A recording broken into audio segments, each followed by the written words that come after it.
ሰላም ጤና ይስጥልን እጅጉን የተወደዳችሁና የተከበራችሁ የአዲስ ስፖርት ቤተሰቦቻችን እንደምን አላችሁልን? ከእናንተው ከሆነው ከአዲስ ስፖርት የዩቲዩብ ቻናላችን አዳዲስ ስፖርታዊ ጉዳዮችን ልናካፍላችሁ እነሆ ዛሬም በድጋሚ ተገናኘን። ስለምታደምጡን፣ ስለምትከታተሉን ቆይታችሁም ከኛ ጋር ስለሆነ እጅጉን ከልብ አድርገን ነው የምናመሰግነው።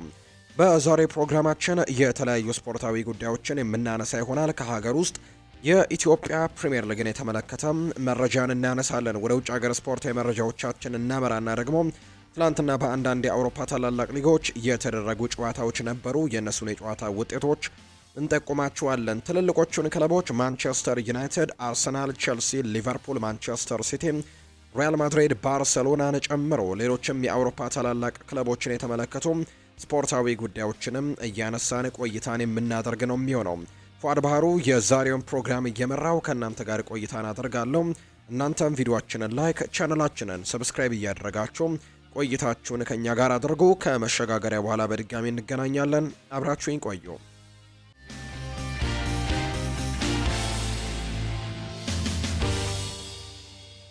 ወደ ቀዳሚው መረጃችን እናምራም። የሀገር ውስጥ መረጃን በማስቀደም ነው የዛሬ ፕሮግራማችንን የምንጀምረው። ነገሌ አርሲ ወደ ድል ተመልሷል። በኢትዮጵያ ፕሪሚየር ሊግ መርሃ ግብር ነገሌ አርሲ አዳማ ከተማን 2-1 በሆነ ውጤት ማሸነፍ ችሏል። የነገሌ አርሲን የማሸነፊያ ግቦችም ዳዊት ተፈራና ረሆቦት ሰላሎ ማስቆጠር የቻሉ ተጫዋቾች ናቸው። ለአዳማ ከተማ ደግሞ ዳዋ ሆቴሳ ነው ኳስና መረብን ማገናኘት የቻለው ተጫዋች። ነገሌ አርሲ ከ5 ተከታታይ ጨዋታዎች በኋላ 3 ነጥቦችን ያሳካበት ውጤት ሆኖ ነው የተመዘገበው። አዳማ ከተማ 3ኛ ተከታታይ ሽንፈቱን ያስተናገደበት ጨዋታ ሆኗል። በአጠቃላይ የትናንትና ጨዋታ ውጤቶችን ተከትሎ ነገሌ አርሲ 41 ነጥቦችን በመሰብሰብ 3ኛ ደረጃ ላይ ሲቀመጥ፣ አዳማ ከተማ በ33 ነጥቦች 8ኛ ደረጃ ላይ ነው የተቀመጠው። በሌላ የኢትዮጵያ ፕሪሚየር ሊግ 25ኛ ሳምንት መርሃ ግብር ሐዋሳ ከተማ ከወልዋሎ አዲግራት ዩኒቨርሲቲ ጋር 2-2 በሆናቸው ውጤት ተለያይቷል። ለወልዋሎ አዲግራት ዩኒቨርሲቲ ነጻነት ገብረ መድን እና ዳዊት ገብሩ ኳስና መረብን አገናኝተዋል። ሽመልስ በቀለና ያሬድ ብሩክ በበኩላቸው ሐዋሳ ከተማን አቻ ያደረጉ ጎሎችን ማስቆጠር ችለዋል። ሐዋሳ ከተማ 41 ነጥቦችን ሰብስበው 2ኛ ደረጃ ላይ ሲቀመጥ፣ ወልዋሎ አዲግራት ዩኒቨርሲቲ በ29 ነጥቦች 13ኛ ደረጃ ላይ እየተቀመጠ ቡድን እንደሆነ ነው መረጃዎቹ የሚያሳዩት። ወደ ውጭ ሀገር ስፖርታዊ መረጃዎቻችን በቀጥታ እናምራ። አንዳንድ ውጤቶችን እንግለጽላችሁ ውድ ቤተሰቦቻችን። ትናንትና ምንም እንኳን የተወዳጁ የእንግሊዝ ፕሪሚየር ሊግ መርሃ ግብሮች ባይኖሩም በእንግሊዝ አንድ የኤፍኤ ካፕ መርሃ ግብር፣ ከዛ ውጭ ግን በሌሎች የአውሮፓ ታላላቅ ሊጎች ሌሎች በርከት ያሉ ጨዋታዎች እንደነበሩ ተመልክተናል። ከነዚህ መካከል በእንግሊዝ የኤፍኤ ካፕ መርሃ ግብር ሊድስ ዩናይትድ ትላንትና ከዌስትሃም ዩናይትድ ጋር ያደረጉት ጨዋታ ነበር። ሊድስ ከረጅም ዓመታት በኋላ የኤፍኤ ካፕ ግማሽ ፍጻሜን መቀላቀሉን ያረጋገጠ ቡድን ሆኗል። ሊድስ ዩናይትድ ከዌስትሃም ዩናይትድ ጋር ያደረገውን የሩብ ፍጻሜ ጨዋታ በመለያ ምቶች ነው 4-2 በማሸነፍ ወደ ቀጣዩ ዙር ወደ ግማሽ ፍጻሜ ማለፋቸውን ያረጋገጡት። ከሊጉ ላለመውረድ የሚጫወቱት ሁለቱ ክለቦች ምንም እንኳን በተወሰኑ ደረጃዎች ሊድስ ዩናይትድ ከፍ ያለ ደረጃ ላይ ቢሆንም ነገር ግን አሁንም ስጋቶች እንዳሉበት ይታወቃል። ዌስትሃም ደግሞ በጥልቁ የመውረጃው ቦታ ላይ ነው የሚገኘው 18ኛ ደረጃ ላይ ተቀምጧልና በሊጉ ላለመውረድ የሚጫወቱት እነዚህ ክለቦች መደበኛውን የጨዋታ ክፍለ ጊዜ 2-2 በሆናቸው ውጤት ነበር ያጠናቀቁት። ሊድስ ዩናይትድ የኤፍኤ ካፕ ግማሽ ፍጻሜን ሲቀላቀል የትናንትናው ከ39 ዓመታት በኋላ ለመጀመሪያ ጊዜ የተከሰተ ነው። በአጠቃላይ ግማሽ ፍጻሜውን ማን ተቀላቀለ የሚለውን ስንመለከት ማንቸስተር ሲቲ፣ ቼልሲ፣ ሳውዝሃምፕተን እና ሊድስ ዩናይትድ ወደ ቀጣዩ ዙር ወደ ግማሽ ፍጻሜው መቀላቀላቸውን ያረጋገጡ ቡድኖች ናቸው። በዚህም የእንግሊዝ የኤፍኤ ካፕ የግማሽ ፍጻሜን የተቀላቀሉ ቡድኖች መታወቃቸውን ተከትሎ ድልድሉም ይፋ ተደርጓል። በዚህ መሰረትም ማንቸስተር ሲቲ ከሳውዝሃምፕተን ጋር ጨዋታቸውን ያደርጋሉ። በቀጣዩ የግማሽ ፍጻሜ ጨዋታ ወደ ፍጻሜ ለማለፍ የሚደረግ ጨዋታ ነው። ጨዋታዎቹ ዌምብሌይ ላይ እንደሚደረጉ ነው መረጃዎች እየወጡ የሚገኙት። ሊቨርፑልን 4-0 አሸንፈው በዚህ ሳምንት ወደ ቀጣዩ ዙር ማለፉን ያረጋገጠው ማንቸስተር ሲቲ በአንጻሩ አርሰናልን ጥሎ ወደ ቀጣዩ ዙር ያለፈውን ሳውዝሃምፕተንን የሚገጥምበት ጨዋታ ይደረጋል። ከዛ ውጪ ቼልሲና ትላንትና ያለፈው ሊድስ ዩናይትድ እርስ በርስ ጨዋታቸውን ያደርጋሉ። የኤፍኤ ካፕ የግማሽ ፍጻሜ ጨዋታዎች ሚያዝያ 17 እና ሚያዝያ 18 በግዙፉ ዌምብሌይ ስቴዲየም እንደሚደረጉ ነው የወጣላቸው መርሃ ግብር የሚያሳየው። በዚሁ ሌሎች የአውሮፓ ታላላቅ ሊጎች ላይ የተደረጉ የጨዋታ ውጤቶችን በወፍ በረር እንቃኝላችሁ ውድ ቤተሰቦቻችን። በጣሊያን ሴሪኤ ትናንትና ሲጠበቁ ከነበሩ ጨዋታዎች መካከል አንደኛው ኢንተር ሚላንና ሮማ በሳንሴሮ ጁሴፔ ማይትሳ ያደረጉት ጨዋታ ነው። ይህ ጨዋታም 7 ግቦች የተመለከትንበት ጨዋታ ሆኗል። በጣሊያን ሴሪኤ መርሃ ግብር ኢንተር ሚላን የጃምፔሮ ጋስፔሪኒን ቡድን 5-2 በሆነ ሰፊ ውጤት ነው ትናንትና አሸንፎት መውጣት እንደቻለም የተመለከትነው። የኢንተር ሚላንን የድል ግቦች ላውታሮ ማርቲኔስ 2 ግቦችን ማስቆጠር ችሏል። ሃካን ቻናኖግሉ እንዲሁ ደግሞ ማርከስ ቱራም እና ኒኮሎ ባሬላ ኳስና መረብን ያገናኙ ተጫዋቾች ናቸው። ሮማን ከሽንፈት ያልታደጉ 2 ግቦችን ያስቆጠሩት ኒኮሎ ፒሲሊ እና ሊዮሬንዞ ፔሌግሪኒ ቢሆኑም ነገር ግን ቡድኑ ግን ከ5-2 ሽንፈት ግን እንዳልዳነን የተመለከት ነው። ኢንተር ሚላን ከ4 ጨዋታዎች በኋላ ነው የመጀመሪያ ድሉን ትላንትና ያስመዘገበው። ሮማ በውድድር ዘመኑ 11ኛ ሽንፈቱን ያስተናገደ ቡድን ሆኗል። ኢንተር ሚላን ማሸነፉን ተከትሎ አሁንም የሊጉን መሪነት አጠናክሮ ቀጥሏል። በ72 ነጥቦች ሊጉን እየመራ ነው። ሮማ የአውሮፓ ቻምፒየንስ ሊግ ተሳትፎን ቦታ ለማግኘት በትልቁ እየታገለ ይገኛል። በ54 ነጥቦች ግን 6ኛ ደረጃ ላይ የተቀመጠ ቡድን እንደሆነ ነው እየተመለከት ነው። በሌሎች የጣሊያን ሴሪኤ መርሃ ግብሮችም እንዲሁ ትላንትና ተደርገው ነበር።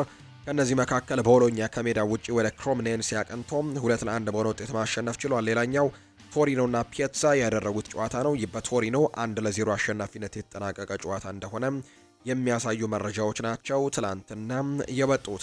ዛሬም ጨዋታዎች ቀጥለው ይደረጋሉ። በጣሊያን ሴሪኤ ኡዲኒዜ ከኮሞ ጋር የሚያደርጉት ጨዋታ ዛሬ ከሚጠበቁ ጨዋታዎች መካከል አንደኛው ነው። ሊቼና አታላንታም ጨዋታቸውን ያደርጋሉ። ዩቬንቱስ በአሊያንዝ ስቴዲየም ጨዋታቸውን ከዤኖዋ ጋር ያደርጋሉ። ናፖሊ በሜዳው ዲየጎ አርማንዶ ማራዶና ስቴዲየም ኤሲ ሚላንን የሚያስተናግድበት ጨዋታ በጣም በትልቅ ጉጉት ከሚጠበቁ የዛሬ የጣሊያን ሴሪኤ መርሃ ግብሮች መካከል የሚጠቀሱት ናቸው።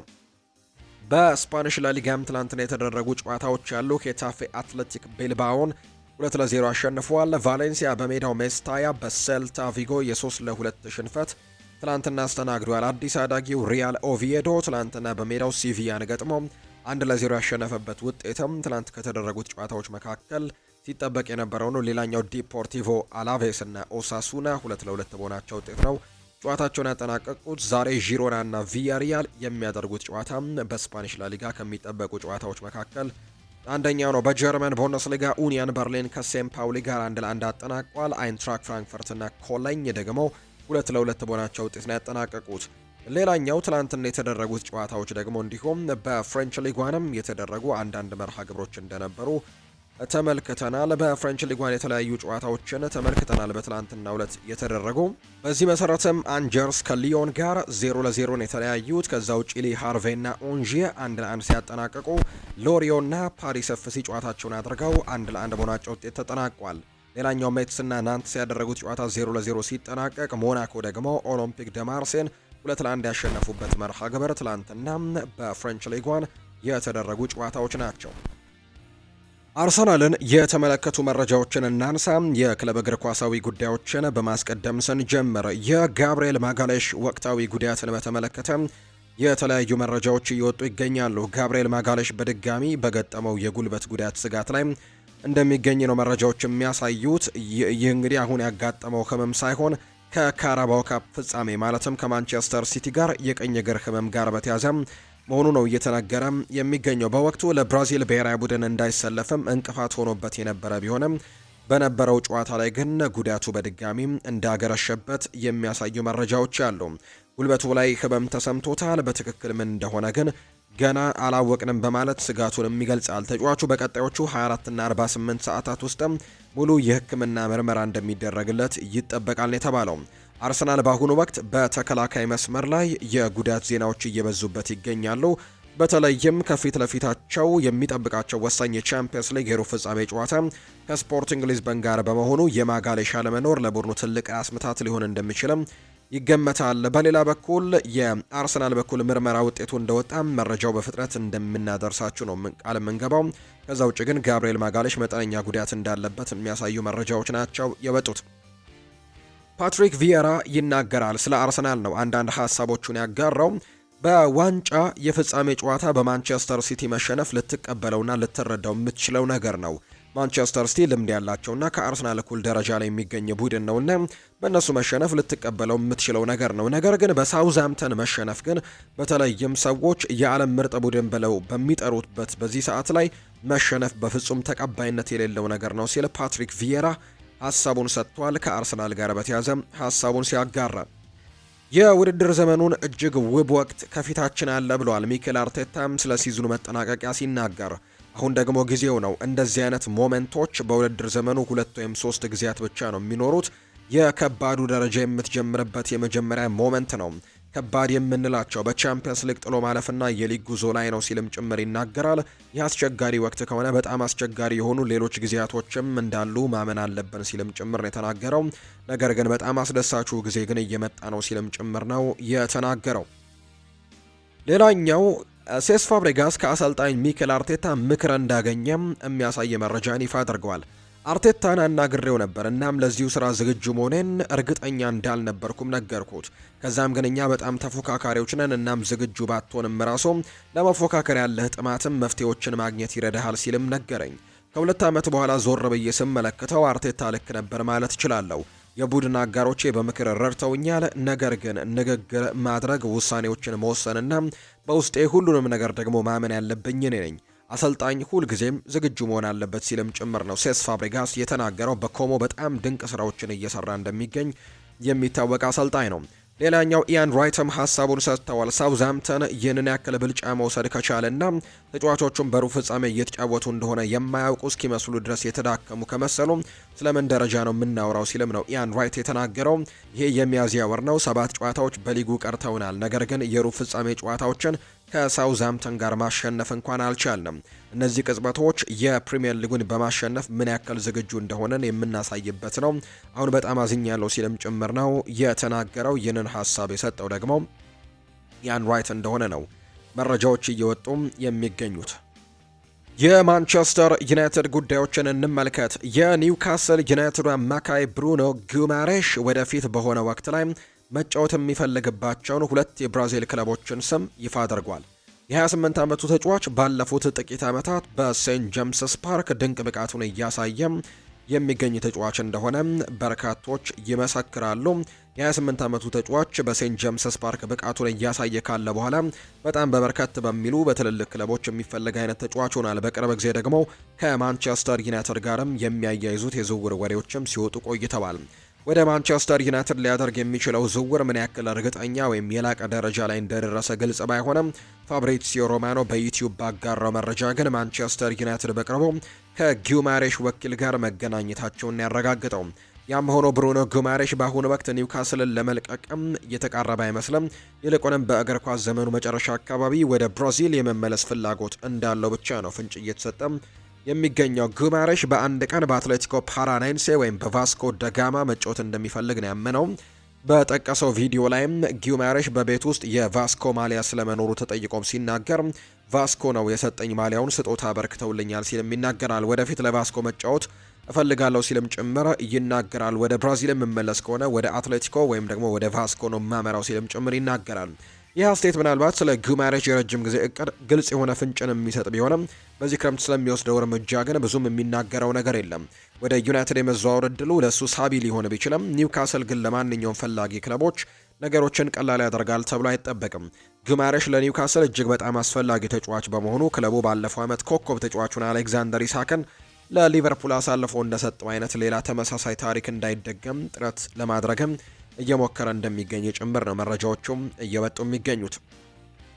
ብሩኖ ፈርናንዴስ ማንቸስተር ዩናይትዶች የአማካይ ስፍራ ተጫዋች ለማስፈረም እንቅስቃሴዎችን እያደረጉ እንዳለም ያውቃል። በዚህም መሰረትም በአማካይ ቦታ ላይ ሌሎች አማራጮችንም እንዲመለከቱ ጭምር ስም ዝርዝርም እየሰጣቸው እንደሚገኝ የተነገረው። ከዚህ በፊት እንደምናስታውሰው ካርሎስ ካሴሜሮ ከዚህ ክለብ ጋር በክረምቱ እንደሚለያይ መረጋገጡን ተከትሎ እሱ ሰጀስት ያደረገው ተጫዋች እንደነበር ስንገልጽላችሁ ነበር። ይህ ተጫዋች ቀደም ብለን ያነሳለው ብሩኖ ጉማሬሽ እንደነበር እናስታውሳለን። ጉማሬሽን የእሱ ተተኪ አድርገው እንዲያመጡት ለማንቸስተር ዩናይትድ የበላይ አካላትም ጥያቄ አቅርቦ ነበር ካሴሜሮ። አሁን ደግሞ ብሩኖ ፈርናንዴስ የመሃል ሜዳው እንዲጠናከር የዌስትሃም ዩናይትዱን ማታያስ ፈርናንዴስን እንደ አማራጭ እንዲመለከቱትም ሀሳቡን እንዳቀረበላቸው ነው የተነገረው። ፖርቱጋላዊ ተጫዋች እንደሆነ ይነገራል። ማታያስ ፈርናንዴስ እና በፖርቱጋል ብሔራዊ ቡድን በአንድ ላይ ይተዋወቃሉ። ማንቸስተር ዩናይትድ ማቲያስ ፈርናንዴስን እንደ አዋጭ ዝርዝር የሚመለከቱት ሲሆን ውድ ከሆኑት ቀዳሚ ኢላማዎቻቸው ይልቅ በተሻለ ዋጋ ይገኛሉ ተብሎ ከሚጠበቁ አማራጮች መካከል አንደኛው ይሄ ተጫዋች እንደሆነ ያምናሉ። ከማንቸስተር ዩናይትድ ጋር ስሙ እየተያዘ የሚገኘው ማታያስ ፈርናንዴስ ስታድግ አንተ በምትጫወትበት ቦታ ላይ ጥሩ የሚባሉ ተጫዋቾችን በመመልከት ለመማር ትሞክራለህ ብሏል። እኔም ደግሞ ከብሩኖ ብዙ ነገሮችን ለመቅሰም እሱን እየተመለከትኩ ነው ያደግኩት። በሚጫወትበት መንገድም ከመደሰቴም በላይ ከሱ ጋር ደግሞ ብዙ ክህሎቶችን ለመውሰድም እሞክር ነበር ሲልም ጭምር ነው ማቲያስ ፈርናንዴስ ሀሳቡን እየሰጠ የሚገኘው። ሌላኛው ኬቨን ደብሮይና ከማንቸስተር ዩናይትድ በውሰት ለናፖሊ እየተጫወተ የሚገኘው ራስመስ ሆይለንድም ትልቅ አቅም ያለው ተጫዋች እንደሆነ ይነገርለታል። ራስመስ ሆይለንድ ትልቅ ተጫዋች የመሆን አቅም አለው፣ አስደናቂ ብቃቶችን ተመልክቼበታለሁ ሲል ነው የሚናገረው። ኬቨን ደብሮይና ከማንቸስተር ዩናይትድ በውሰቱ ሄዶ ለናፖሊ እየተጫወተ የሚገኘው በእርግጥ በክረምቱ የተጫዋቾች የዝውውር መስኮትም በቋሚነት ናፖሊን ይቀላቀላል ተብሎ ይጠበቃል እንጂ ወደ ማንቸስተር ዩናይትድ ይመለሳል ተብሎ እንደማይጠበቅ ነው መረጃዎች እያሳዩ የሚገኙት። በማንቸስተር ዩናይትድ አስቸጋሪ ጊዜያትን አሳልፏል። አሁን ላይ ግን እዚህ በጣም ጥሩ እየተንቀሳቀሰ ይገኛል። ገና ወጣት ስለሆነ ከፊቱ ብዙ በጣም መልካም ጊዜያቶች እንደሚመጡለት ተስፋ አደርጋለሁ ሲልም ጭምር ነው የተናገረው ኬቨን ደብሮይና ስለ ራስመስ ሆይለንድ ሀሳቡን ሲናገር። ሊቨርፑልን የተመለከቱ መረጃዎችን ደግሞ እናንሳ። ሊቨርፑል በዚህ ልክ ትልቅ ክለብ አይመስለኝም ነበር ብሏል ሁጎ ኤኪቲኬ ሲናገር። የሊቨርፑል የፊት መስመር አጥቂ ሁጎ ኤኪቲኬ ሊቨርፑል ውስጥ በመገኘቱ ደስተኛ መሆኑን ይናገራል። ሊቨርፑል ትልቅ ክለብ እንደሆነ ቀደም የማውቅ ነበር ያለው ኤኪቲኬ፣ ነገር ግን በዚህ ልክ ይሆናል ብዬ ግን አልጠበቅኩም ነበር፣ በዚህ ልክ ትልቅ ይሆናል ብዬ ግን በጭራሽ አልገመትኩም ነበር ሲልም ጭምር ነው የሚናገረው። ሊቨርፑል ቤተሰባዊ ክለብ ነው፣ አዲስ ተጫዋቾችን እጅን ዘርግቶ ይቀበላል፣ እንዴት መቀበል እንዳለበትም ጠንቅቆ ያውቃል ሲልም ጭምር ነው የሚናገረው። ሊቨርፑል ውስጥ በመሆኔ በጣም ትልቅ ኩራት ይሰማኛል ሲልም ጭምር ነው ሁጎ ኤኪቲኬም ጨምሮ የሚናገረው። ራሳችንን ማዘጋጀት ይኖርብናል፣ ከባድ ጨዋታዎችም ይጠብቁናል ብሏል ቨርጂል ቫን ዳይክ ሲናገር። የመርሲሳይዱ ክለብ ሊቨርፑል አምበል ቨርጂል ቫን ዳይክ ለሲቲ ሽንፈትም የክለቡን ደጋፊዎች ይቅርታ ጠይቋል የተባለው ደጋፊዎች ራሳችንን እንዳሰልጣኙ አንገት አስደፍተናል ያለው ቫን ዳይክ ላሳየነው ነገር ደጋፊዎችን ይቅርታ መጠየቅ ብቻ ነው የምንችለው ሲልም ጭምር የተናገረው። ስለ ፓሪስ ሰን ዠርሜን ጨዋታ ያነሳው ቫን ዳይክ እነሱ አሁን ላይ እኛን እየጠበቁን ነው፣ አርብ ደግሞ ጨዋታውን ለማየትም ሞክረናል ሲልም ይናገራል። አክለውም ራሳችንን በስነ ልቦና ማዘጋጀት አለብን፣ ምክንያቱም በጣም ከባድ ጨዋታ ነው የሚሆነው ሲልም ጭምር ነው የሊቨርፑሉ ተጫዋች የሆነው ቨርጂል ቫን ዳይክ ሀሳቡን እየሰጠ እንደሚገኝ መረጃዎች እየወጡ የሚገኙት። ሌላኛው ከሊቨርፑል ጋር የምናነሳው ጉዳይ በክረምቱ የተጫዋቾች የዝውውር መስኮት ተጫዋቾችን ለማስፈረም በትልቁ ጥረቶችን ያደርጋሉ ተብሎ ይታሰባል። ከነዚህ መካከል አንደኛው ያን ዲያማንዴ ነው። አረቢ ለብዚሽ በክለቡ ለተጨማሪ አንድ የውድድር ዘመን እንዲቆይ ለማድረግ ከያን ዲያማንዴ አዲስ ወኪሎች ጋርም ስለ አዲስ ኮንትራት እየተወያዩ እንደሆነ መረጃዎች ያሉ። የደሞዝ ጭማሪ፣ ረዘም ያለ ኮንትራትና የመልቀቂያ አንቀጽም ያለው ግምት ውስጥ በማስገባት እንደሆነ ተነግሯል። ዲያማንዴ በዚህ ክረምትም አማራጮችን መሰረት አድርጎ ይወስናል ተብሎ እንደሚታሰብ ነው ፋብሪዚዮ ሮማኖ መረጃውን እያጋራ እንደሚገኝ ዘገባዎች እየጠቆሙ የሚገኙት። ስለዚህም ያን ዲያማንዴን ማቆየት ይፈልጋሉ። ሌላኛው ሊቨርፑል የሚፈልገው ተጫዋች ካስቴሎ ሉኬባን ነው። በዚህ ክረምት አረቢ ለብዚሽ እንደሚለቅ ይጠበቃል። 80 ሚሊዮን ዩሮ ደግሞ የሚያወጣ የመልቀቂያ አንቀጽ አለው። ነገር ግን ዋጋው ግን ዝቅተኛ ሊሆን እንደሚችል ነው ፋብሪዚዮ ሮማኖ የተናገረው። እንደተዘገበው ከሆነ ተጫዋቹ አዲስ ፈተናን ስለሚፈልግ ላይፕዚግ ይህንን ጉዳይ ግምት ውስጥ ያስገባለታል ተብሎ ይጠበቃልና ሊቨርፑል ካስቴሎ ሉኬባን ለማስፈረም ከሚፈልጉ ክለቦች መካከልም አንደኛው ነው ሲልም ጭምር የተናገረው። ቨርጂል ቫን ዳይክ ይናገራል። ደጋፊዎቻችንን አሳዝነናል፣ ራሳችንንም ሆነ አሰልጣኙንም አሳዝነናል። ደጋፊዎቻችን ግን በጣም አዝነውብናል። እስከ ፔናልቲው ድረስ ላይሆን ይችላል፣ ነገር ግን ትናንትና በተለይም በሁለተኛው አጋማሽ የተጫወትንበት መንገድ ሁሉንም ሰው ሊጎዳ ይችላል፣ በእርግጥም ያሳምማል ሲል የተናገረው። ከአርኔ ስሎት ጋር በተያዘ ነገሩ በጣም ግልጽ ነው የሚሆነው ቻምፒየንስ ሊግን በማሸነፍ ወይም ቶፕ 4 መጨረስ ነው። አርኔ ስሎት ይህንን ካላደረገ በክለቡ የሚሰናበትበት እድሉ በጣም ሰፊ እንደሆነ ነው ዘ ቴሌግራፍ መረጃውን ያጋራው። ሊቨርፑል በአሁኑ ወቅት ተቃራኒ ነው እያሉ ነው። ለአሰልጣኙ ሙሉ ድጋፍ እንዳላቸው እየገለጹ ይገኛሉ። ነገር ግን እውነታው ለቻምፒየንስ ሊግ ማለፍ እንዳለባቸው በግልጽ በሁሉም ዘንድ የሚታወቅ ጉዳይ ነው። ካልሆነ እጅግ አስቸጋሪ ጊዜያቶችን ሊያሳልፍ እንደሚችልና ሊሰናበት የሚችልበት እድል በጣም ሰፊ እንደሆነ የሚያሳዩ መረጃዎች ናቸው እየወጡ የሚገኙት። ቸልሲን የተመለከቱ መረጃዎችን ደግሞ ወደ እናንተ እናደርስ። ኤንዞ ፈርናንዴዝ በአደባባይ ከሰጠው አስተያየት በኋላ ለሁለት ጨዋታዎች ተቀያሪ ወንበር ላይ እንዲቀመጥ ወይም እንዲታገድ በተደረገበት ውሳኔ ላይ ሊያም ሮስኒየር ምንም አይነት ተሳትፎ እንደሌለው የሚያሳዩ መረጃዎችን ነው ተች ላይን የተባለው የመረጃ ምንጭ ይፋ ያደረገው። ምንም አይነት ተሳትፎን አሰልጣኝ ሊያም ሮስኒየር አላደረጉም። ውሳኔው ሲተላለፍ ወይም ኤንዞ ፈርናንዴዝ ሁለት ጨዋታዎች ቅጣት እንዲጣለበት ወይም እገዳ እንዲጣለበት ሲደረግ ውሳኔው የመጣው ከቸልሲ የበላይ አመራሮች ብቻ ነው። ኤንዞ ከሌሎች ክለቦች ለቀረበለት ፍላጎትም ፍንጭ መስጠቱ ወይም ደግሞ ሀሳቦቹን ማቅረቡ አመራሮቹ በክለቡ ፕሮጀክት ላይ ሙሉ ለሙሉ ቁርጠኛ ነው ብለው እንዳያስቡ አድርጓቸዋል። ከነበራቸው እምነት ጋርም በመቃረኑ ቅር እንዳሰኛቸው ነው የተዘገበውና በዚህ መሰረትም ቅጣት ተጥሎባታል። ነገር ግን ቅጣቱ ላይ ምንም አይነት የሊያም ሮስኒየር ውሳኔ እንደሌለው ነው ዘ ተች ላይን የተባለው የመረጃ ምንጭ ይፋ ያደረገው። ሌላኛው የሚነሳው ጉዳይ አንዳንድ የቼልሲ ተጫዋቾች ኤንዞ ፈርናንዴዝ ስለ ማድሪድ በሰጠው የቅርብ ጊዜ አስተያየት ቅር ተሰኝተዋል። አብዛኞቹ የቼልሲ ተጫዋቾች ለተጣለበት የሁለት ጨዋታ እገዳ ግን ምንም አይነት ድጋፍ የላቸውም ቅር ቢሰኙበትም። በተለይም ከማንቸስተር ሲቲ ጋር ለሚኖረው ወሳኝ ጨዋታ እሱ አለመኖሩ በመልበሻ ክፍሉ ዘንድም የተለየ ስጋትን ፈጥሯል የሚል መረጃ ነው ዘ ተች ላይን የተባለው የመረጃ ምንጭ ጨምሮ የሚናገረው። በአምበሉ ሪስ ጄምስ እየተመሩ የተወሰኑ የተጫዋቾች ስብስብ ውሳኔውን ለመቀልበስና ኤንዞ ለመጪው ጨዋታ እንዲሰለፍ ለማድረግ በማሰብም ሊያም ሮስኒየርና የክለቡ የበላይ አመራሮችንም ለማናገር ወስነዋል የሚል መረጃን ዘ ተች ላይን ይፋ አድርጓል። ስለዚህ ምናልባት ቼልሲዎች ይህንን ውሳኔ የሚቀለብሱበትና ኤንዞ ፈርናንዴዝ ከማንቸስተር ሲቲ ጋር በሚደረገው ጨዋታ ወደ ቋሚ አስተላለፉ እንዲመለስ ለማድረግም ትልቅ ሙከራዎችን ሊያደርጉ እንደሚችሉ ነው ይፋ የተደረገው። ኮል ፓልመር እና የቼልሲ አምበል ስለመሆኑ ጥያቄ ቀርቦለት ነበር። በዚህ ሳምንት በተደረገው የኤፍኤ ካፕ ጨዋታ ላይ ቡድኑን በካፕቴንነት መርቷል። አምበል መሆን የኩራት ስሜት የሚሰጥ ነገር አለው። በጣም ተደስቼበታለሁ ሲልም የተናገረው። ጥሩ ስሜት ይሰማኛል። ከነበርንበት ችግርም የተመለስኩ ይመስለኛል። በመጨረሻም አሁን እንደገና ማተኮር ያለብን ሁሉንም ነገር ማድረግ መቻል ላይ ነው። ስለዚህም አሁን ላይ ትኩረቴ ጠንክሮ መቀጠልና ብቃቴን ማሳየት ላይ ይሆናል ሲልም ጭምር ተናግሯል። በክረምቱ የተጫዋቾች የዝውውር መስኮት ልንመለከታቸው ከምንችላቸው ዝውውሮች መካከል አንደኛው ቸልሲ ፈጽሟል ተብሎ የሚታሰበው ዝውውር ነው። እሱም ቫለንቲን ባርኮን ማምጣት ነው።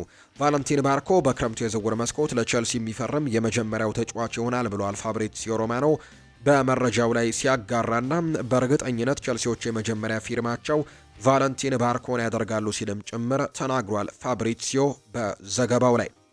ቶሲን አዳርባዮ ይናገራል። ከሁለት ሳምንታት የእረፍት ጊዜ በኋላ ወደ ሜዳችን ተመልሰን አመርቂ እንቅስቃሴን ማሳየት ነበር የፈለግነው፣ ያሰብነውንም አሳክተነዋል ሲልም ጭምር ይናገራል። ቶሲን ወደ ሜዳ ተመልሶ መጫወቱ ልዩ ስሜት ነበረው። በስታንፈርድ ብሪጅ የሚያምር ኳስን ተጫውተን አስደሳች ድልንም ማስመዝግበንና መረባችንን ሳናስደፍር ወይም ክሊንሺት መውጣታችን በጣም ደስ ያሰኛል ሲልም ይናገራል። ባለፈው ዙር የፕሪሚየር ሊግ ክለብን ሲያሸንፉ ምን ያክል ጠንክረው እንደተጫወቱ አይተናል። ስለዚህም ደግሞ እኛ ሙሉ አቅማችንን ካልተጠቀምን እንዲሁ ደግሞ በጨዋታው ሊከብደን እንደሚችል እናውቅ ነበር። ነገር ግን የጠበቅነውን በሚገባ ተወጥተናል። ዋናው ግባችን ለፍጻሜ ማለፍ ሲሆን የውድድር ዘመኑንም በዋንጫ ማጠናቀቅ ትልቁ ፍላጎታችን ነው ብሏል ቶሲን አደርቤዮ። ለዚህ ደግሞ የኤፍኤ ካፕ ዋንጫን ማሳካት በትልቁ ትኩረት ማድረግ የሚጠበቅብን ነገር ነው ሲልም ጭምር ነው የተናገረው ቶሲን አደርቤዮ። የማንቸስተር ሲቲን ጉዳይ እንመልከት። ራያን ሸርኪ ስራዬን አቅልሎልኛል ብሏል። አንቷን ሴሜኒዮ ነው ይህንን ሀሳብ የሰጠው።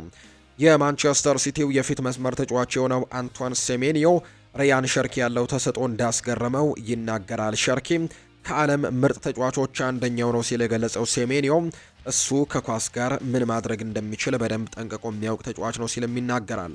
አክሎም ሸርኪ ባለው ብቃት ሜዳ ላይ ስራዬን ቀላል አድርጎልኛል ሲልም ጭምር ነው የተናገረው። የመጀመሪያ ልምምዴን አስታውሳለሁ። እሱ አስገራሚ ተሰጥኦን ሲያስመለክት አየሁት።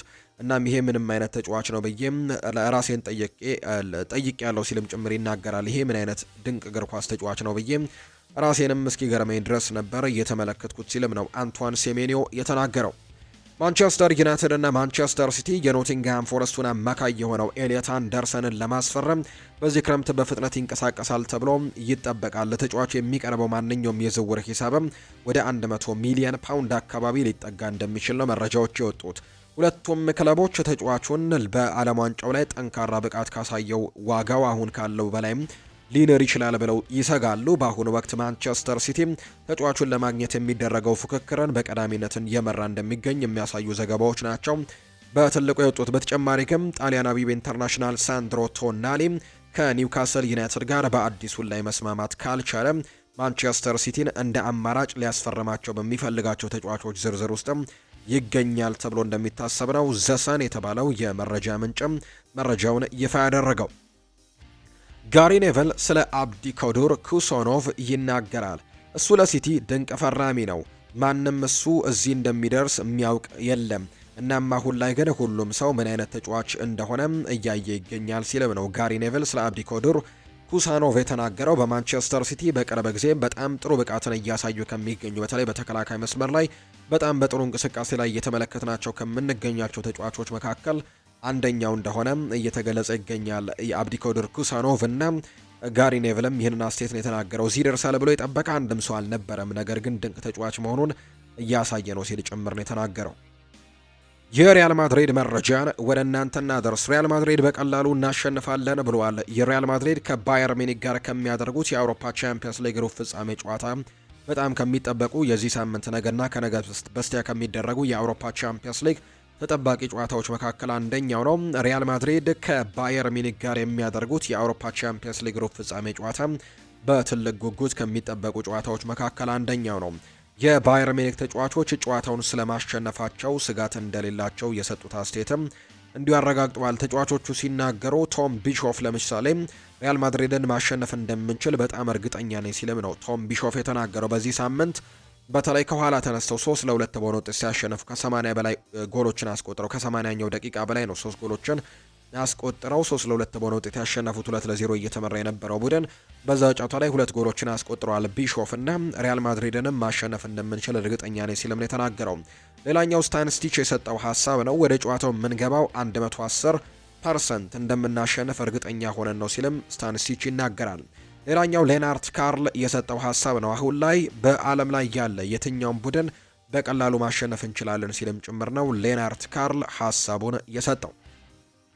የፊታችን ማክሰኞ ማለትም ነገ የሚጠበቀውን የሪያል ማድሪድ እና የባየር ሚኒክ የቻምፒየንስ ሊግ ጨዋታን የሚመሩት ዳኛ ይፋ ተደርገዋል። ሳንቲያጎ ቤርናቢው ስቴዲየም ላይ የሚደረገውን ጨዋታ እንግሊዛዊው ዳኛ ማይክል ኦሊቨር በመሃል ዳኝነት እንደሚመሩት ተመርጠዋል። ሪያል ማድሪድ በማይክል ኦሊቨር እየተመራ 4 የቻምፒየንስ ሊግ ጨዋታዎችን ሲያደርግ በ3ቱ አሸንፎ በአንዱ ደግሞ ተሸንፏል።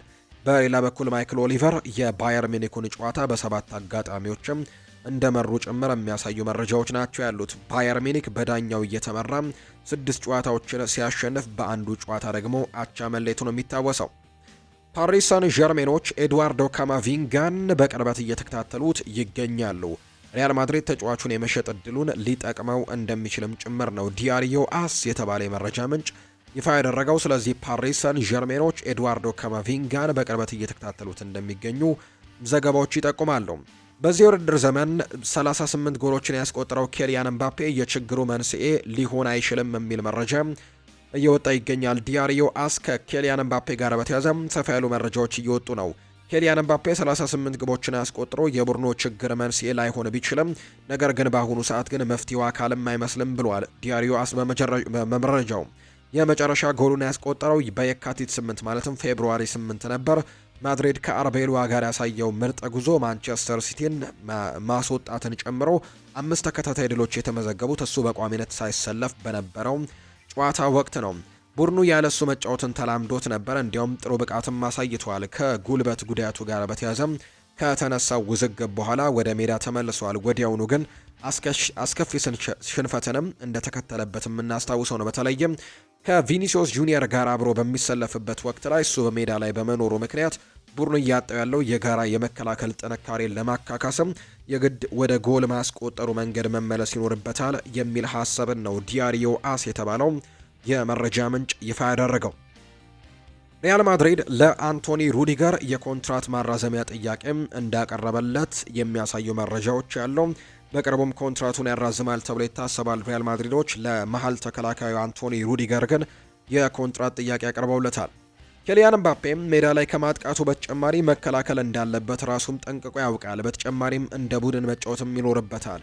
ይህ ካልሆነ ግን ወይም ደግሞ አሁን ላይ ባለበት የራሱ ያጮት ስልት የሚቀጥል ከሆነ ግን በውሳኔ አሰጣጥ ዙሪያ ላይ ይሄ ፓሪስ ሰን ዠርሜን እንዳልሆነ ማወቅ ይኖርበታል የሚሉ መረጃዎችን ኤል ቼሬንጊቶ ይፋ አድርጓል። ትላንትና ካስገረሙኝ መረጃዎች መካከል አንደኛው የሪያል ማድሪድ ደጋፊዎች የኬሊያን ምባፔ ኮንትራት የሚጠናቀቅበትን ጊዜ ካውንት ዳውን እንደጀመሩ ወይም ደግሞ ቁልቁል መቁጠር የሚለውን ነገር እንደጀመሩ የሚያሳዩ ነገሮች ያሉ በሪያል ማድሪድ ቤት እሱ በሚሰለፍባቸው ጨዋታዎች ላይ ውጤቶች እያጣን ነው ብለው ያስባሉ ደጋፊዎችና ኮንትራቱ የሚጠናቀቅበትን ጊዜ ካውንት ዳውን እንደጀመሩ የሚያሳዩ መረጃዎችም ጭምር ይፋ ተደርገዋል። ክሪስቲያኖ ሮናልዶ ከአሜሪካ 1.4 ቢሊየን ቀርቦለት ውድቅ አድርጓል ብሏል አልሳራሚ። ሮናልዶ የአልናስርን ወጪዎችንም ይከፍላል ተብሏል። ፖርቱጋላዊው ተጫዋች ክሪስቲያኖ ሮናልዶ ከአሜሪካ ጥያቄ ቀርቦለት እንደነበረ የቀድሞው የአልናስር ቃል አቀባይ ሳዑድ አልሳራሚ ተናግረዋል።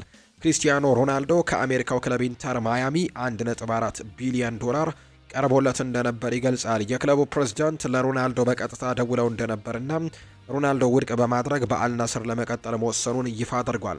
የአሜሪካው ፕሬዝዳንት ዶናልድ ትራምፕ ለክሪስቲያኖ ሮናልዶ እየጠበቅንህ ነው ሲሉም ጥያቄ አቅርበው እንደነበርም የሚታወስ ነው። ሮናልዶ ታማኝ ሰው ነው ሲሉ የገለጹት አልሳራሚ እሱ ለአልናስር የፋይናንስ ወጪዎችንም የሸፈነበት ጊዜ አለ ሲሉ ጭምር ይናገራሉ።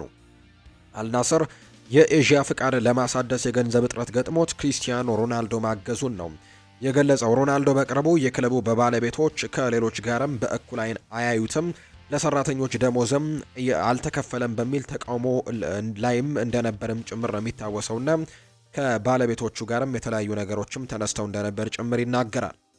ዋንጫውን ማሸነፍ በድጋሚ እንችላለን ብለዋል የፓሪስ ሰን ዠርሜኑ ተጫዋች ዴዜሬ ድዌ ነው ይህንን ሀሳብ የሰጠው። የፓሪስ ሰን ዠርሜኑ የፊት መስመር ተጫዋች የሆነው ዴዜሬ ድዌ ቻምፒየንስ ሊጉን ደግመን ማሸነፍ እንችላለን ሲል ይናገራል። ቻምፒየንስ ሊግ ማሸነፍ እንችላለን ያለው ዴዜሬ ድዌ ዳግም ታሪክ መጻፍም እንፈልጋለን፣ በዚህም እርግጠኞች ነን ሲል የተናገረው።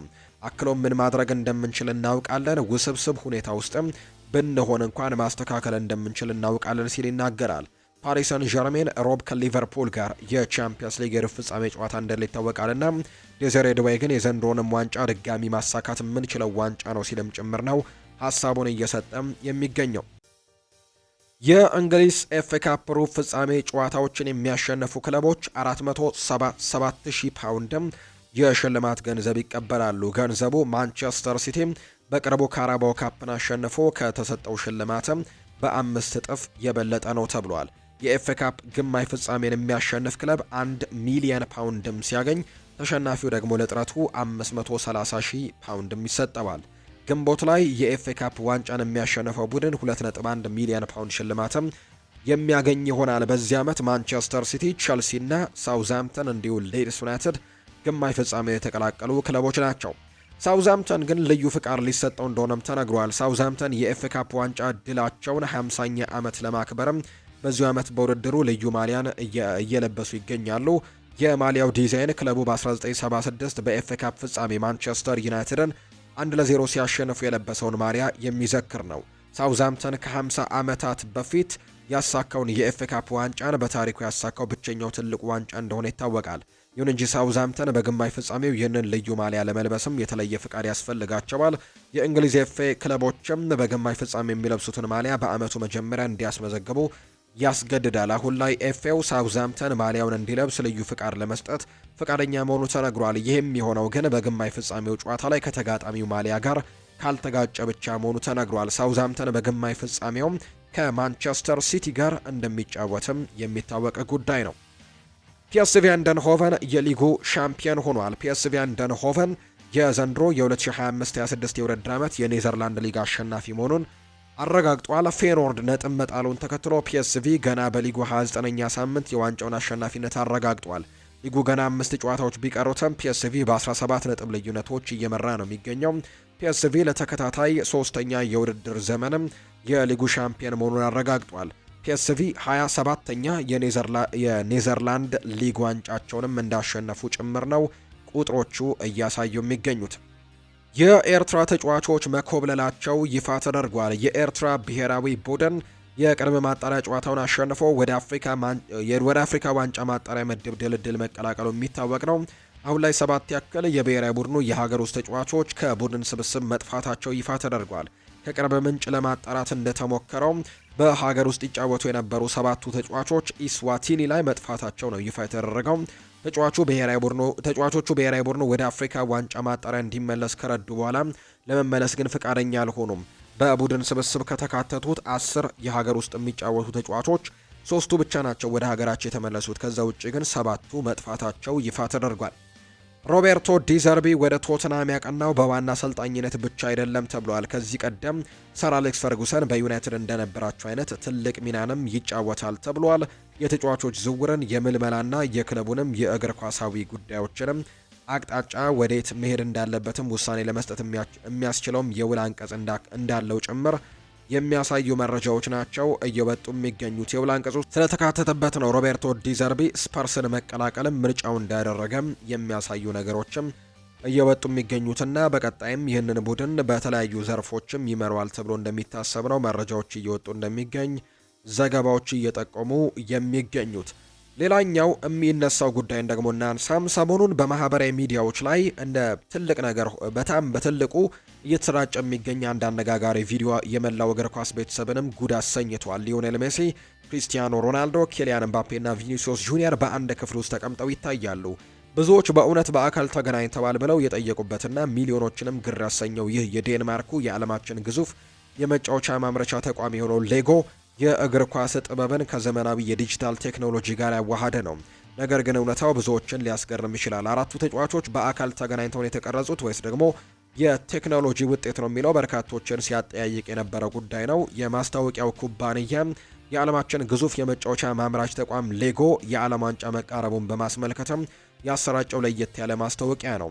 ተጫዋቾቹ በአካል አልተገናኙም። ይልቁንም ደግሞ ሲጂአይ የሚባል ወይም ኮምፒውተር ጄነሬትድ ኢመርጅ የሚል እንዲሁ ደግሞ ሃይ ኢንድ ዲፕ ፌክም የተባሉ እጅግ ዘመናዊ ቴክኖሎጂዎችን መጠቀም እያንዳንዱ ተጫዋች በተለያዩ ቦታዎች ሆነው የተቀረጹ ምስልን በአንድ ላይ እንዲቀናጅ ያደርገዋል።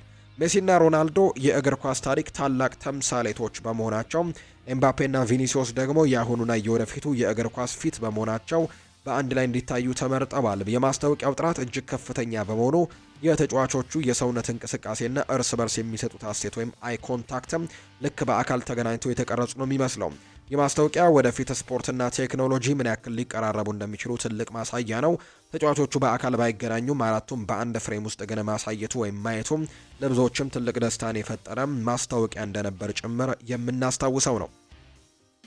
ቸልሲ ከፍተኛ ተሰጥኦ ያለውን የባየር ሚኒክ ተከላካይ ካሲያኖ ካሊያን ለማስፈረም ፍላጎት ያለው የ17 ዓመቱ ወጣት ብሩህ ተስፋ ያለው ድንቅ ተሰጥኦ ቢሆንም በጀርመኑ ክለብ ከፍተኛ ግምት ይሰጠዋል። በ2024 ክረምትም የጀርመኑ ሻምፒዮንን የተቀላቀለ ሲሆን ለክለቡ አካዳሚም ወሳኝ ተጫዋች ሆኖ ቆይተዋል። ማንቸስተር ሲቲ ተጫዋቹም እድገት በቅርበት እየተከታተለ ይገኛል።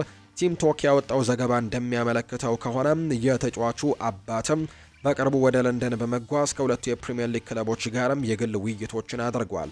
ቸልሲ ይህንን ተሰጥኦ ያለውን ወጣትም ተከላካይ ለማስፈረም ይፋዊ ጥያቄዎችን ያቀርብ እንደሆነ የሚታይ ነው የሚሆነው። ይህ የጀርመን ወጣት ብሔራዊ ቡድን ተጫዋችም ለወደፊቱ ለቸልሲ ጥራት ያለው ተጫዋች የመሆን አቅም አለው። ባየር ሚኒክ እንደሱ ያለ ተሰጥኦ ያለው ተጫዋችን ማጣት አይፈልጉም። ሁኔታውም ደግሞ እንዴት እንደሚቀጥል ወደፊት የሚታይ ነው። የ17 ዓመት ወጣት በቅርቡ በዋናው ቡድን ውስጥም የመሰለፍ ዕድል ያገኛል ተብሎ ተስፋ ተደርጓል። ቸልሲም ተጫዋቹን ለማሳመን የመሰለፍ ዕድልን እንዲያገኝም ማረጋገጫ ሊሰጠው ይገባል። ቸልሲ በዓለም ላይ ካሉ ትልልቅ ክለቦችም አንዱ መሆኑ አያጠራጥርም። ለነሱ የመጫወት ዕድል ደግሞ ለብዙ ወጣት ተጫዋቾችም ሳቢ ነው። በተመሳሳይ ማንቸስተር ሲቲም ማራኪ መዳረሻ ይሆናል። ከፔፕ ጓርዲዮላ ጋር መስራትም የዚህንም ወጣት ምርጥ ተጫዋችም ወይም ብቃትም ሊያወጣው ይችላል ተብሏል። ቸልሲም ሆነ ማንቸስተር ሲቲ ዝውውሩን ለመፈጸምም የሚያስችል የገንዘብ አቅም አላቸው። ይሁን እንጂ ወጣቱ ተከላካይ ቀጣይ መዳረሻውን በጥንቃቄ መምረጥም ይኖርበታል። ወደ ዋናው ደግሞ ቡድን የሚሸጋገር ግልጽ መንገድም ያለው ክለብን መቀላቀል ይኖርበታል። እንዲሁም በቡድን ውስጥም የተወሰነ ሚና ሊሰጠው እንደሚገባ ጭምር ነው የተነገረው።